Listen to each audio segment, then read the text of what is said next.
Hello and namaste everyone. This is Ashish Parekh. Welcome to Business at 9. We'll be getting you all the details from across the nation. Shifting our focus to an exclusive now.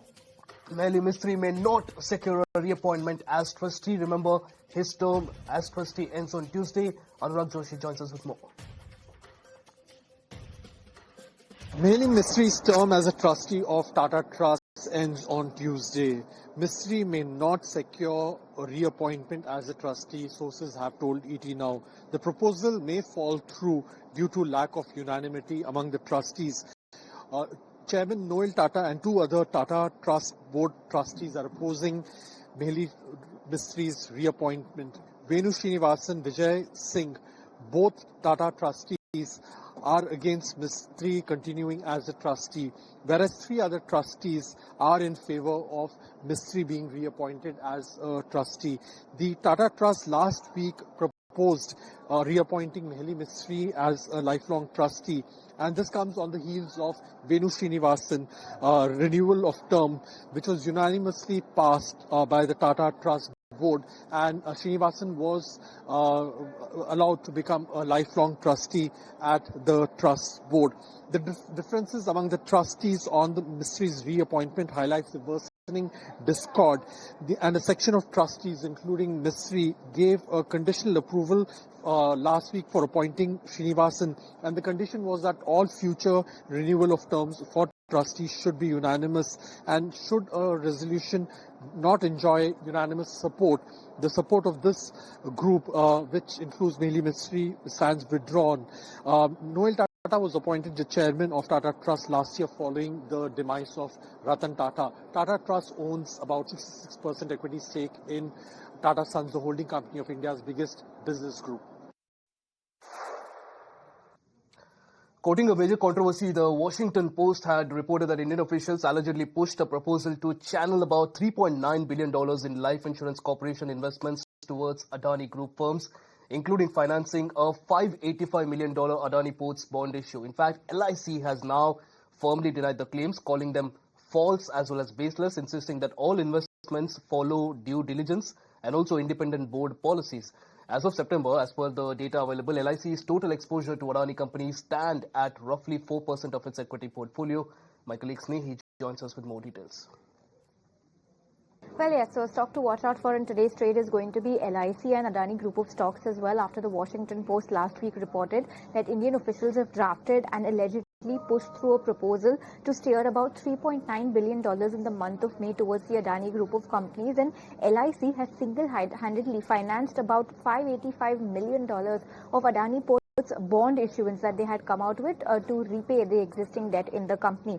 The Washington Post also alleged that Indian authorities wanted to direct taxpayer money to help the Adani Group of companies, and LIC had a role to play over here. And over the weekend, we've had a firm clarification from LIC wherein they have denied all of this, and they say that the allegations are false, baseless and far from the truth. They also say that all investments are made with integrity and due diligence. Investments that are taken by LIC, they are independent and they are as per the board approved policy. So they're also saying that there have not been any such documents that have been created by LIC that talks about a roadmap to helping the Adani Group of companies. So that is the clarification coming from them. Let's just understand what LIC's investment is in Adani Group companies. All of this as of September 25, that's September 2025. For Adani Ports and SEZ, LIC now holds 7.73% stake. Remember, they used to hold 8.14% in June, and that has been trimmed down. Adani Enterprises 4.16%, Adani Green 1.3%. For Adani Energy, they hold about 3.5% stake in the company. Adani Total is 6%, and Ambuja Cements, here they hold 7.3% equity stake, and ACC 9.9%. The highest holding coming in this name.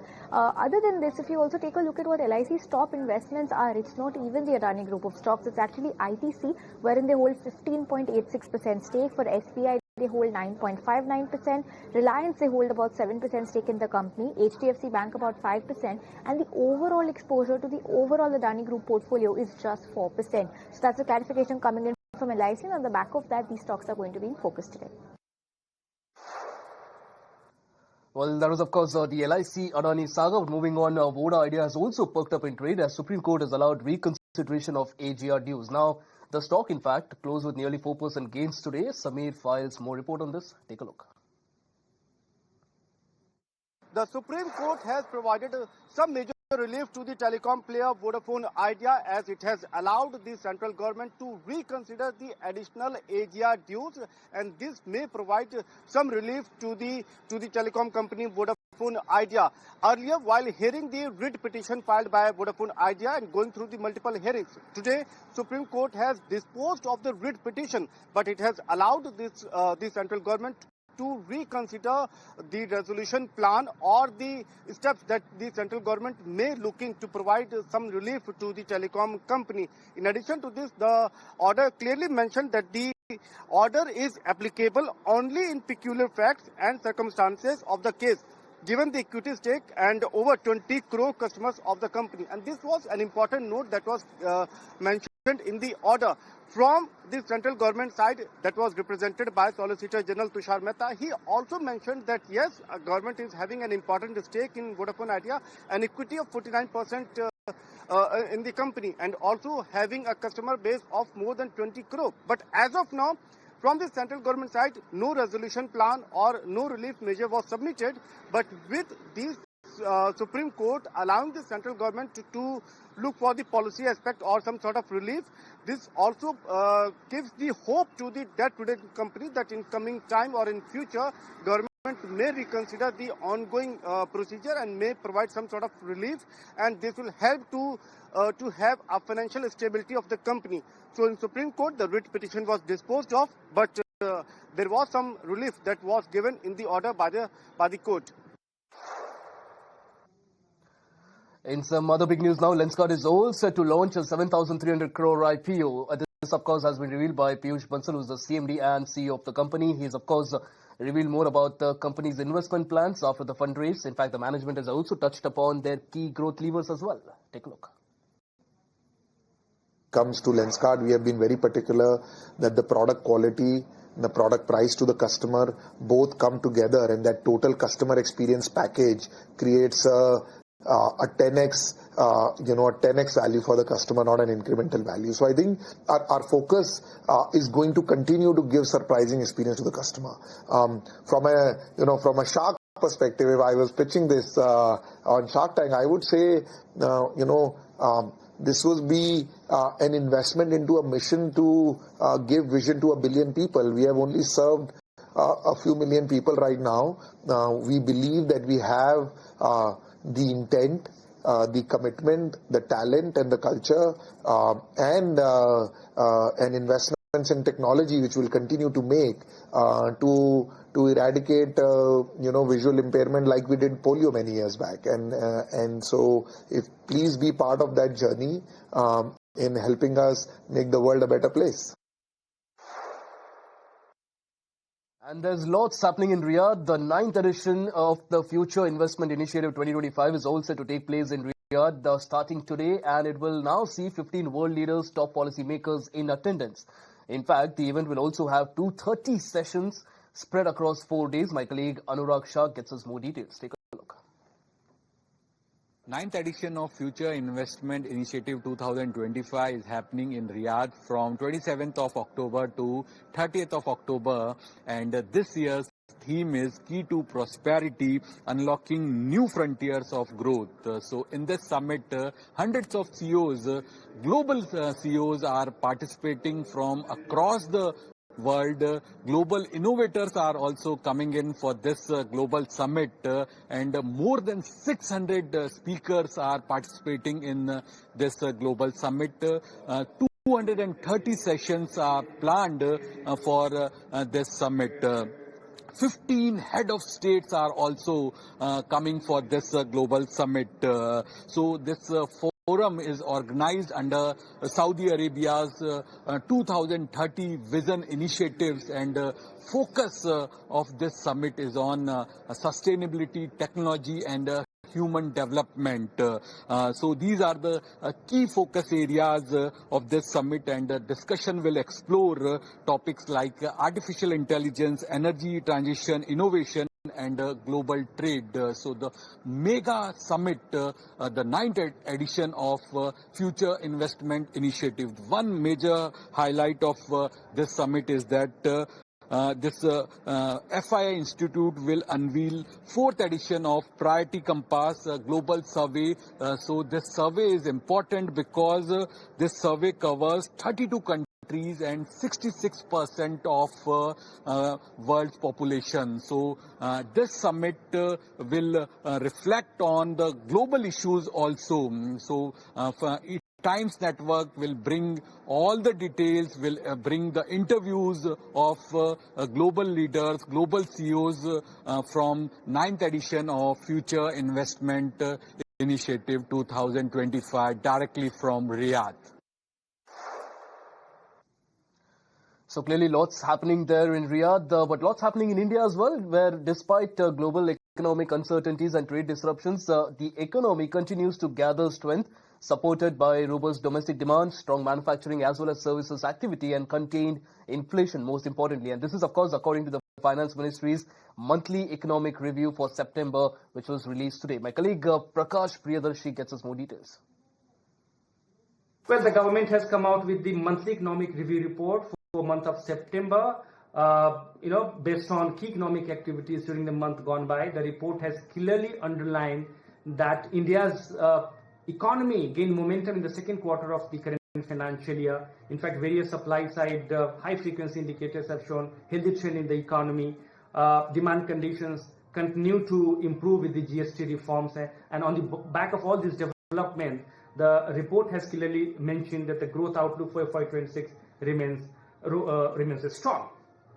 Along with that, when it comes to tariff-related development amid tariff turmoil, the report has mentioned that India's trade performance remains robust. In fact, strong services exports effectively offsetting the merchandise trade deficit amid trade negotiations with the United States. Along with that, very significant observation has been made in the report with regard to India's diversified trade destinations. The report has clearly mentioned that even as trade deal negotiations with the United States continue, merchandise trade data for September shows diversification of export destinations. Along with that, gross FDI inflow is robust. That shows India as an attractive investment destination. Along with that, GST rate rationalization are expected to keep inflation moderate, and the overall prices are likely to remain soft in FY26. That will support the Indian economy along with the demand side outlook as well.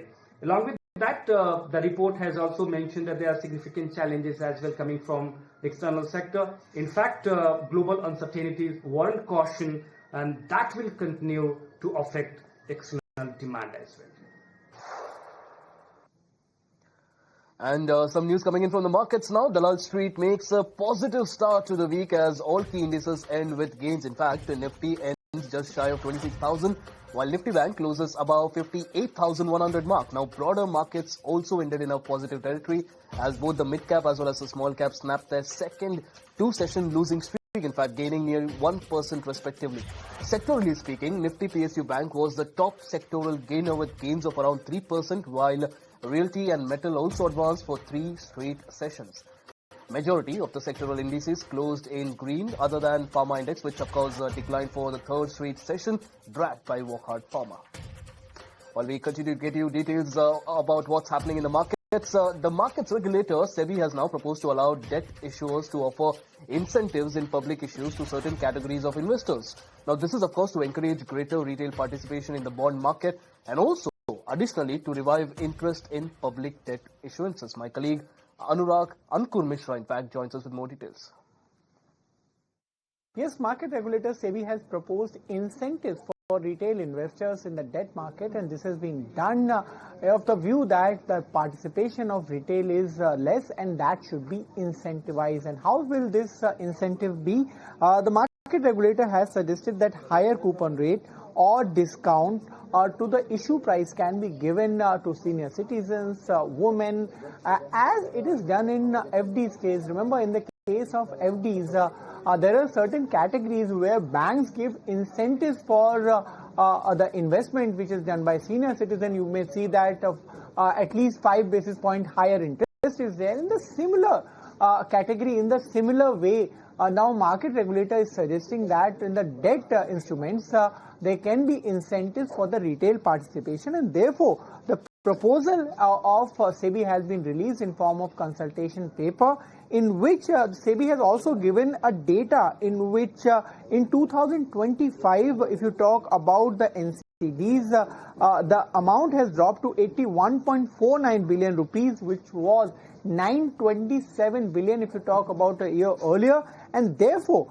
regulator is saying there is a scope and need to revive the retail participation in the debt market, and therefore incentives can be given on the debt instruments. Well, with that, it's time for a short break on Business at Night. We'll be right back.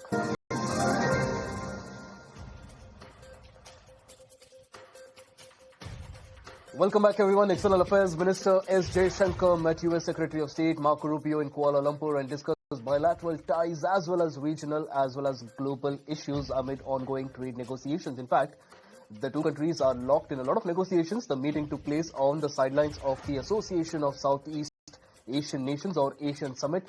The meeting came in the backdrop of the proposed bilateral trade deal between India and the US. In fact, 5 rounds of talks have been completed so far for the first phase of the bilateral trade agreement between India and the US. And of course, we continue to get you all the details from the Asian Summit. But meanwhile, let's also take a look at what's happening in India ahead of the big ticket Bihar election. The Election Commission of India has announced the second phase of the SIR of electoral rolls in 12 states and union territories with house-to-house visits by booth-level officers, which is, of course, the BLOs. And all of this will start from November 4. Announcing the schedule, the Chief Election Commissioner Ganesh Kumar said that SIR will be held in the Andaman and Nicobar Islands, Chhattisgarh, Goa, Gujarat, Kerala, Lakshadweep, Madhya Pradesh, Puducherry, Rajasthan, Tamil Nadu, Uttar Pradesh and West Bengal. And of course, a lot of questions were raised as to why Assam was excluded. Now, the CEC says that Assam has been left out for now because the citizenship criteria differs in the state and the SIR will be held in the state later. In fact, here's what the CEC had to say. ये वो 12 राज्य हैं जहां पर कल से SIR शुरू होने वाला है. Andaman and Nicobar island union territory, state Chhattisgarh, Goa, Gujarat, Kerala, union territory Lakshadweep, Madhya Pradesh, Puducherry union territory, Rajasthan, Tamil Nadu, Uttar Pradesh, west Bengal. इन 12 राज्यों में कुल मतदाता 51 करोड़ के लगभग हैं. लगभग 5,33,000 बूथ लेवल ऑफिसर्स इस महान कार्य में अपना योगदान देंगे. लगभग 7,64,000 बूथ लेवल एजेंट्स जो पार्टीज द्वारा नामित हैं वो इसमें अपना योगदान देंगे और लगभग 10,500 EROs और लगभग 321 कलेक्टर्स. ये पूरी चुनावी कर्मियों की जो टीम है वो इस SIR की फेज 2 में कार्य करेगी और इसको सफल बनाएगी.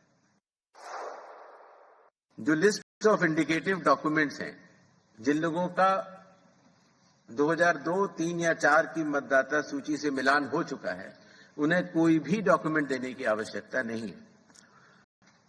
और जिन लोगों का मिलान नहीं हो पाया वो संख्या काफी कम रह जाती है. सिर्फ उन्हीं लोगों को ये इंडिकेटिव डॉक्यूमेंट्स देने होंगे. जो बिहार में थे 11 वो, और आधार कार्ड नागरिकता का प्रमाण चूंकि नहीं है तो वो आइडेंटिटी पर्पस के लिए लोग दे सकते हैं.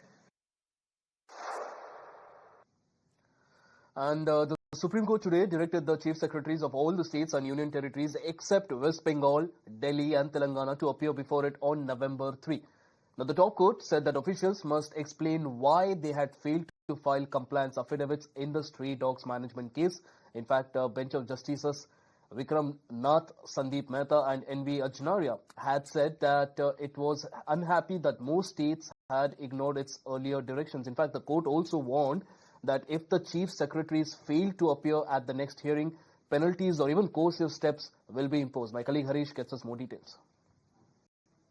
The Supreme Court was angry that except Delhi Telangana and West Bengal, no other states had filed their affidavits, and therefore has Supreme Court has issued summons to the chief secretaries. An angry Supreme Court has summoned the chief secretaries of the remaining states, the defaulting states, and asked them to be present in the court on November 3rd, that is coming Monday, saying that let them come and explain. A very angry Supreme Court Judge Justice Vikram Nath, who led the bench, said that the incidence of stray dog bites is increasing, and the image of the country is image of India is falling in the eyes of the world because of the stray dog menace, uncontrolled stray dog menace, and has said that on November 3, the chief secretaries of all the states should come and give an explanation as to why the affidavit was not filed even 3 months later. The Supreme Court has thus pulled up the defaulting states and has said that they have to appear on November 3rd, make representation as to why affidavit was not filed, and also questioned why, even if they have not seen the Supreme Court order, they might be reading newspapers, seeing the social media, where this August 22 report of the Supreme Court was extensively published. So the Supreme Court pulling up the defaulting states who have not filed affidavits in the very crucial matter pertaining to stray dog menace, and Supreme Court had on August 22 said that it is going to evolve a national policy. That is why responses were sought from all the states and the union territories. So clearly strong words there being used by the Supreme Court. We'll see, of course, how this case pans out. But on that note, it's a wrap on this edition of Business at 9. Lots to line up on the other side. Stay tuned.